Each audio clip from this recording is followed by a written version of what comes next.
Kumusta kayo? Ako si Reymund. Hello everyone, I'm Reymund and welcome to my channel. Our topic or lesson for today is all about sentence structure in Tagalog or Filipino. Let us discuss the sentence structure in Tagalog. The basic predicate-subject order of Tagalog statements can be reversed. If the subject is shifted to precede the predicate, the inversion marker I is inserted between the two elements. We have here our example. On the left is the regular order and on the right is the inverted order using where the inversion marker I is inserted. We have here sundalo si Ricardo. The inverted order is si Ricardo ay sundalo. We also have matamis ang atis. The inverted order is ang atis ay matamis. And lastly, we have ngumiti si Amelia. Ngumiti si Amelia.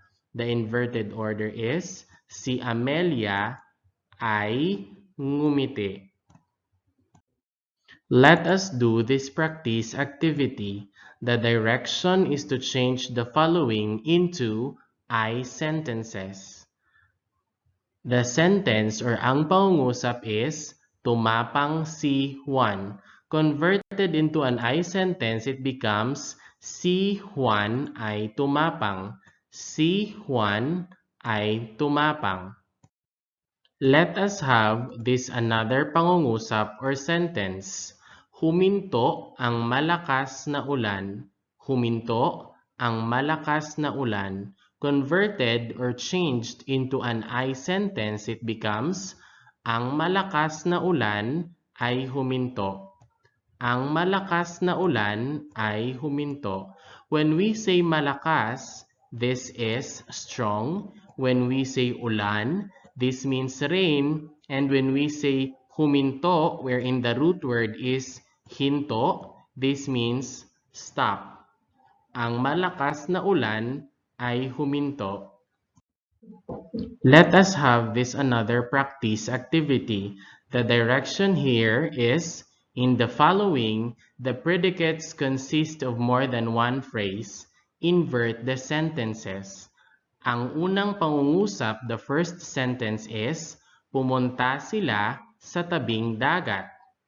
It becomes, sila ay pumunta sa tabing dagat. When we say sila, that means they. When we say pumunta, the root word is punta. It means to go or visit. And then, tabi, when we say tabi, that means beside or near. And when we say dagat, that's the ocean. Sila ay pumunta sa tabing dagat. Another sentence is, humiram si Dan ng libro sa library. Humiram si Dan ng libro sa library. When inverted, it becomes, si Dan ay humiram ng libro sa library. Si Dan ay humiram ng libro sa library. When we say humiram, the root word here is hiram. When we say hiram, that means borrow. When we say libro, it means book, libro or aklat. And when we say library, this is a library. Again, si Dan ay humiram ng libro sa library. Si Dan ay humiram ng libro sa library. Let us now study the negative statements. To convert an affirmative sentence into a negative, the negative particle hindi, our negative particle hindi, is placed before it. Example, Filipino si George. What are we gonna do here is to add the particle, the negative particle hindi, so it becomes hindi Filipino si George, or George is not a Filipino. Another example is naupo si Ana. to form this into its negative sentence, it becomes hindi naupo si Ana. What we do is we just add the negative particle hindi. When the subject is a pronoun, that pronoun is shifted before the predicate and thus follows hindi. Example, abala siya. It becomes hindi siya abala. The direction is to change the following sentences into negatives. Ang pangungusap ay, the sentence is, mainit ang sabaw. When changed into a negative sentence, it becomes, hindi mainit ang sabaw. When we say mainit, that means hot. Mainit. The root word is init. And then when we say sabaw, that is soup. Sabaw. Hindi mainit ang sabaw.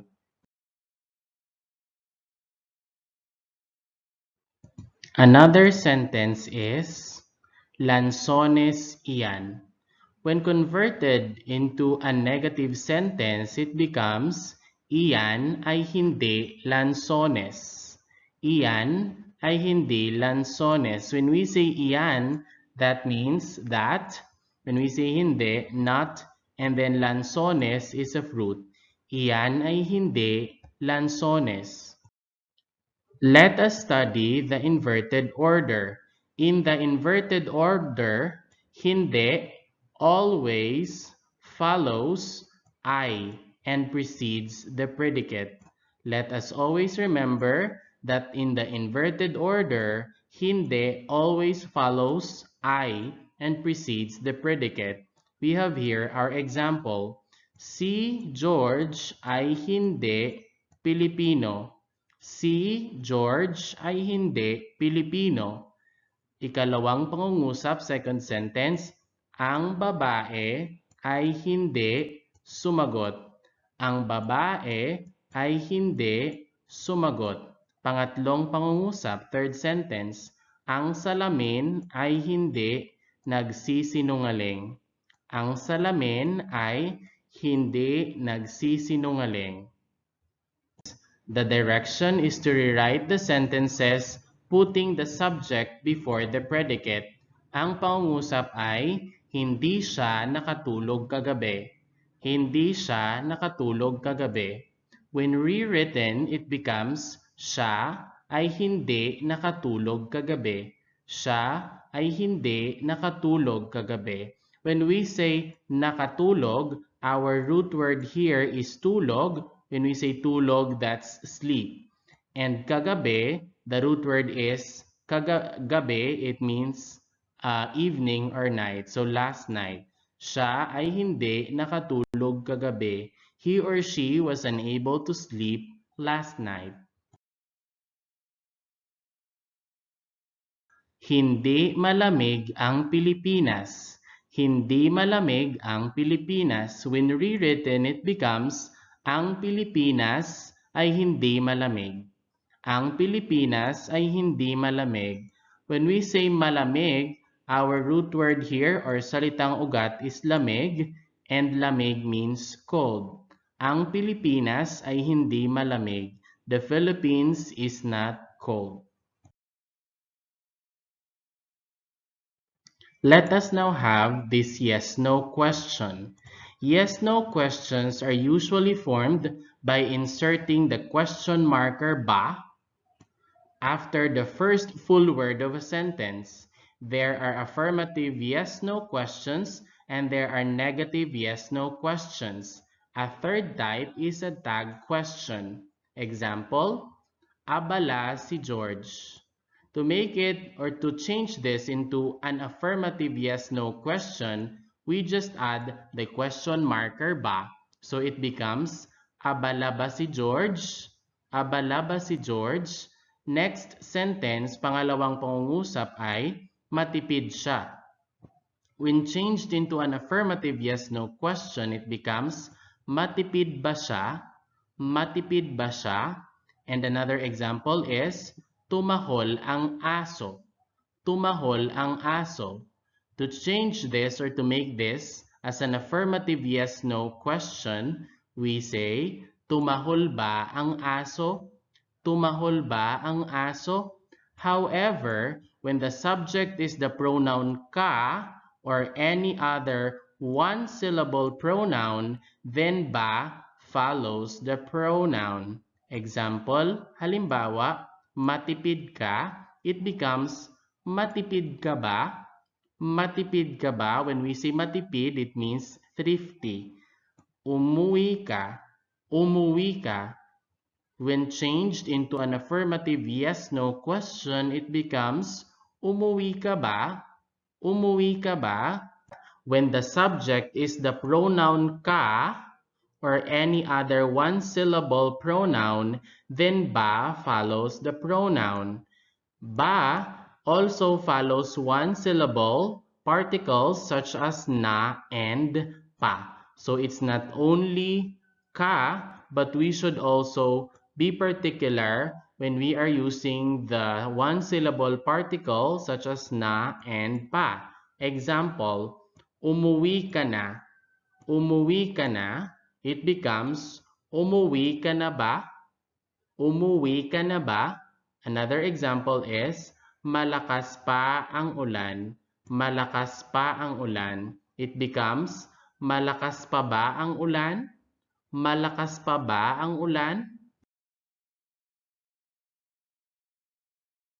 The direction is to change the following statements into yes-no questions.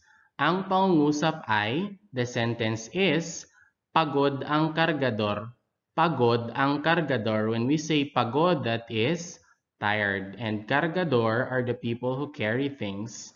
So, it becomes, pagod ba ang kargador? Pagod ba ang kargador? Another sentence here is, mahiyain ang tindera. Mahiyain ang tindera. When we say mahiyain, hiya, that's shy, or mahiyain is shy, and tindera is a vendor, a woman vendor. So, it becomes, when changed into a yes-no question, it becomes, mahiyain ba ang tindera? Mahiyain ba ang tindera? To construct a negative yes-no question, ba is inserted after hindi in negative statements. Example, matulungin si George. To make this into a negative yes-no question, we just insert the word hindi ba. Hindi ba matulungin si George? Hindi ba matulungin si George? Another example is, tumahol ang aso.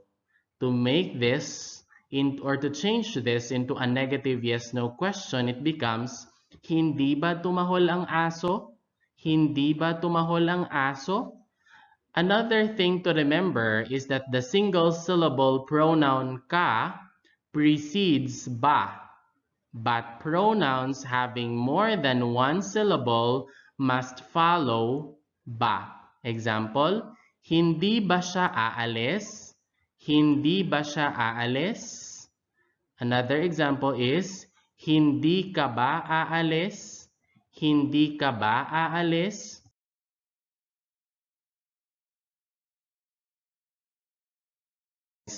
The direction is to change the following statements into negative yes-no questions. Ang pangungusap ay, the sentence is, berde ang damo. Berde ang damo. It becomes, hindi ba berde ang damo? Hindi ba berde ang damo? When we say berde, this is green, and damo is grass. Hindi ba berde ang damo?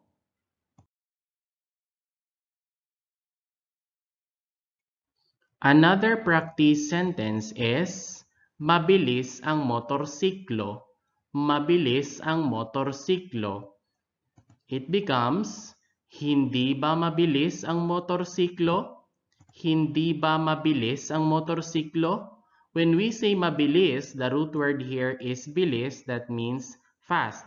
And motorsiklo is a motorcycle. Hindi ba mabilis ang motorsiklo? Let us now have tag questions. Hindi ba is a negative tag question in Tagalog, but in rapid speech, it is reduced to di ba, hindi ba, di ba. We have here our statement and a tag question. Artista siya, hindi ba? Artista siya, hindi ba? In English, it means he's an actor, isn't he? Let us also remember that siya can either be a he or a she. It's either a male or a female. Next is narsife, hindi ba? Narsife, hindi ba? In English, it means Fe is a nurse, isn't she? We also have an affirmative response. So we have here a question and an affirmative response. Example, sundalo ba si George? An affirmative response is, oo, sundalo si George. Another example is, pangit ba ang sine? To answer this, you say, oo, pangit ang sine. Plain oo, yes, can stand for the whole affirmative response. In Tagalog, it is common to agree to a negative comment by saying oo followed by the negative statement. Example, hindi doktor si George ano? To affirmatively respond to this question, you say oo, hindi siya doktor. Another example is, hindi pangit ang sine. Ano? To affirmatively respond to this negative question, you say, oo, hindi pangit ang sine. Lastly, we have a negative response. In contrast to a negative sentence, the negative response has two occurrences of the particle hindi. We have here a negative question and a negative response. The sentence is, ang pangungusap ay, hindi siya sundalo. Ano? To answer this negatively or to have a negative response to this, we say, hindi siya sundalo. Another halimbawa or example is, hindi pangit ang sine. Ano? Hindi pangit ang sine. Ano? To answer this negatively, you say, hindi pangit ang sine. The direction is, complete the sentences below. Ang pangungusap ay, teacher ka ba sa math? Teacher ka ba sa math? To answer this, you say, hindi ako teacher sa math. A negative answer. A positive or an affirmative answer would be, oo, teacher ako sa math.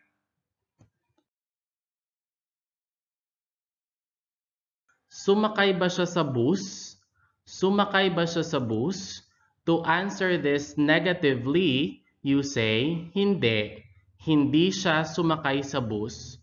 To answer this affirmatively, you say, oo, sumakay siya sa bus.